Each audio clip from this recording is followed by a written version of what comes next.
Look at climate ఛానల్కి తిరిగి స్వాగతం. అందరూ ఎలా ఉన్నారండి? అందరూ బాగున్నారు అనుకుంటున్నాను. అదేవిధంగా అందరూ బాగుండాలని ఆ భగవంతుని కోరుకుంటున్నాను. సంక్రాంతి సంబరాలు ముగిసిపోయి అందరూ కూడా బాగా ఎంజాయ్ చేసి ఉంటారు అనుకుంటున్నాను. మొదటిసారి నా ఛానల్కి విచ్చేసినట్లయితే దయచేసి సబ్స్క్రైబ్ చేసుకోండి. అదేవిధంగా వీడియో మొత్తం చూసి నచ్చితే లైక్ కొట్టండి, మీ ఫ్రెండ్స్కి షేర్ చేయండి. మీరు ఎల్లవెల్లా ఈ ఛానల్కి సపోర్ట్ చేస్తారని ఆశిస్తున్నాను. ఈ వీడియోలో మన తెలుగు రాష్ట్రాలైనటువంటి తెలంగాణ మరియు ఆంధ్రప్రదేశ్ రాష్ట్రాల్లో రానున్న రోజుల్లో వాతావరణ పరిస్థితులు ఏ విధంగా ఉండబోతున్నాయి, అదేవిధంగా ప్రస్తుతం ఉన్న పరిస్థితులు ఏ విధంగా ఉండబోతున్నాయి అనేది ఒకసారి మనం పరిశీలించినట్లయితే, ముఖ్యంగా ఆంధ్రప్రదేశ్ రాష్ట్రాన్ని పరిశీలించినట్లయితే కోస్తా జిల్లాలైనటువంటి శ్రీకాకుళం, విజయనగరం, విశాఖపట్నం, తూర్పుగోదావరి, పశ్చిమ గోదావరి ఈ జిల్లాల వరకు కూడా అన్ని జిల్లాల్లోని చలి తీవ్రత కొద్దిగా ఎక్కువగానే ఉంటుంది.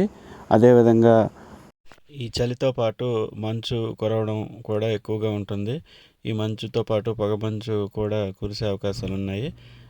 సో ఇక్కడ మనం గమనించినట్లయితే పగటి ఉష్ణోగ్రతలు కూడా అధికమైన ఉష్ణాన్ని కలిగి ఉంటాయి. ఎండ ఎక్కువగా ఉంటుంది. 3, 3:30, 4 సాయంత్రం అయ్యేటప్పటికి ఈ చలిగాలులు మొదలవడం జరుగుతుంది. రాత్రి ఉష్ణోగ్రతలు చూస్తే చాలా బాగా ఎక్కువగా తగ్గిపోతాయి. కనుక ప్రజలు కొద్దిగా ఈ చలిగాలులను తట్టుకునే విధంగా అప్రమత్తంగా ఉండాలి. అదేవిధంగా విపరీతమైన మంచు కురవడం వల్ల వాహనాలను నడిపే అందరూ కూడా చాలా అప్రమత్తంగా ఉండాలి. ఇక్కడ మనం నడిపే వాహనం వేగం కంటే మనం చేరుకునే గమ్యం చాలా ముఖ్యమైనది. ఆ గమ్యాన్ని నెమ్మదిగా వెళ్ళి కూడా చేరుకోవచ్చు. కనుక ఇటువంటి పొగమంచుల సమయంలో చాలా అప్రమత్తంగా ఉండి డ్రైవింగ్ చేయడం అనేది చాలా ముఖ్యమైనది. పసిఫిక్ మహాసముద్రంలోని ఉపరితల ద్రోణి ఏర్పడింది. ఈ ఉపరితల ద్రోణి ప్రభావం వలన అక్కడక్కడ అకాల వర్షాలు పడే అవకాశాలు ఉన్నాయి. అయితే శ్రీకాకుళం నుంచి విజయవాడ వరకు ఉండే ఏ జిల్లాలో కూడా ఈ అకాల వర్షాలు ఎట్టి పరిస్థితుల్లో కూడా పడవు. చలి తీవ్రత మాత్రమే ఎక్కువ ఉంటుంది. అయితే మిగిలిన జిల్లాల్లో మనం పరిశీలించినట్లయితే తిరుపతి, ఒంగోలు, నెల్లూరు, కడప ఈ పరిసర ప్రాంతాల్లోని అక్కడక్కడ చెదురుమదురు అకాల వర్షాలు పడే అవకాశం ఈ జనవరి నెలాఖరు వరకు కనిపిస్తుంది. అదేవిధంగా తెలంగాణ రాష్ట్రానికి మనం చూస్తే ఎటువంటి అకాల వర్షాలు కూడా పడే అవకాశం అయితే లేదు.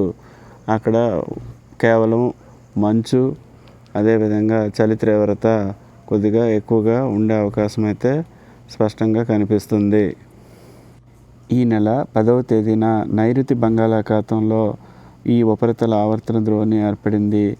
ఇది సముద్ర మట్టానికి 3.2 కిలోమీటర్ల ఎత్తులో విస్తరించి ఉంది. పసిఫిక్ మహాసముద్రంలో ఏర్పడిన ఈ ద్రోణి శ్రీలంక దేశానికి తూర్పు భాగాన ఈశాన్యం వైపు, అదేవిధంగా తమిళనాడు వైపు వ్యాపించి ఉన్నది. తత్ఫలితంగా మనకి అందుకే ఆంధ్రప్రదేశ్ రాష్ట్రంలో కోస్తా ప్రాంతాలైనటువంటి తిరుపతి, కడప, నెల్లూరు, గుంటూరు ఈ జిల్లాల్లో మనకి అకాల వర్షాలు అక్కడక్కడ ఈ నెలాఖరు లోపు పడే అవకాశాలు ఉన్నాయి. అయితే మీరు అందరూ అనుకోవచ్చు, ఇప్పుడు నడుస్తున్నదేమో శీతాకాలం, నవంబర్, డిసెంబరు, జనవరి ఈ శీతాకాలం నడుస్తుంది. మరి అకాల వర్షాలు పడడం ఏంటి అని మీరు అనుకోవచ్చు.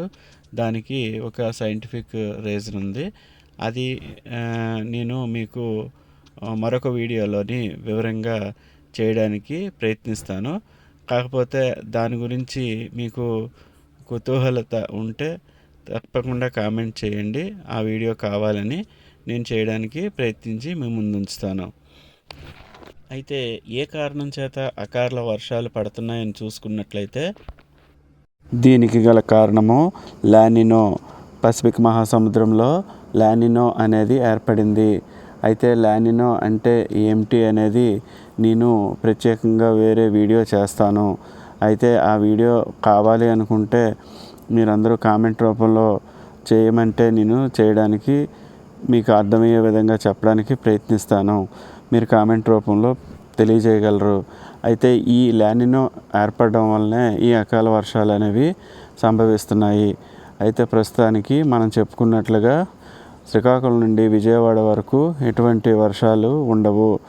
విజయవాడ నుంచి తిరుపతి వరకు ఉండే ప్రాంతాల్లోని అకాల వర్షాలు అక్కడక్కడ పడే అవకాశం ఉంది. అదేవిధంగా తెలంగాణ రాష్ట్రానికి చూసుకుంటే చలి తీవ్రత ఎక్కువ ఉంటుంది, మంచు పడుతుంది. అంతేగాని అకాల వర్షాలు అయితే ఉండవు.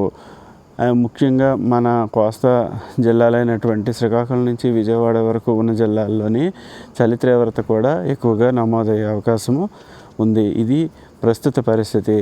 రానున్న రోజుల్లో పరిస్థితి చూసుకుంటే ఈ అకాల వర్షాలు అనేవి స్పష్టంగా ఏ ఏ ప్రాంతాల్లో పడబోతున్నాయి అనేది మనం కొద్దిగా వివరంగా చెప్పుకోవడానికి మరొక వీడియో నేను త్వరలో చేస్తాను. మీ అందరికీ ఈ విషయాలు ఎప్పటికప్పుడు తెలియజేయడానికి ప్రయత్నిస్తాను. అదేవిధంగా ప్రపంచ నలుమూలలా సంభవించే న్యాచురల్ డిజాస్టర్స్, ప్రకృతి వైపరీత్యాలన్నీ కూడా వివిధ వీడియోల్లోని మీ ముందు ఉంచడానికి ప్రయత్నిస్తాను. మీ అందరూ ఎల్లవేళ సపోర్ట్ చేస్తారని ఆశిస్తూ ఇక్కడితో ఈ వీడియోని ముగిస్తున్నాను. Thank you very much. ఈ వీడియోలో హైలైట్స్ ఏంటంటే పగటి ఉష్ణోగ్రతలు ఎక్కువగా ఉంటాయి తెలుగు రాష్ట్రాల్లో. రాత్రి ఉష్ణోగ్రతలు చాలా తక్కువగా నమోదవుతాయి. అంటే ఈవినింగ్ 3 నుంచి 4 నుంచి ఉష్ణోగ్రతలు క్రమక్రమంగా తగ్గిపోయి రాత్రి అయ్యేటప్పటికి బాగా పూర్తిగా తగ్గిపోతాయి. అదేవిధంగా అకాల వర్షాలు చూసుకునేటప్పటికి తమిళనాడుకు ఆనుకొని ఉన్న జిల్లాలు ఏవైతే ఉన్నాయో కోస్తాలో అక్కడే చెదురుమదురుగా పడే అవకాశం ఉంది. మిగతా జిల్లాల్లో ఎటువంటి వర్షపాతము నమోదు కాదు. అదేవిధంగా తెలంగాణ రాష్ట్రంలో చలి తీవ్రత ఎక్కువ ఉంటుంది కానీ అకాల వర్షాలు పడవు.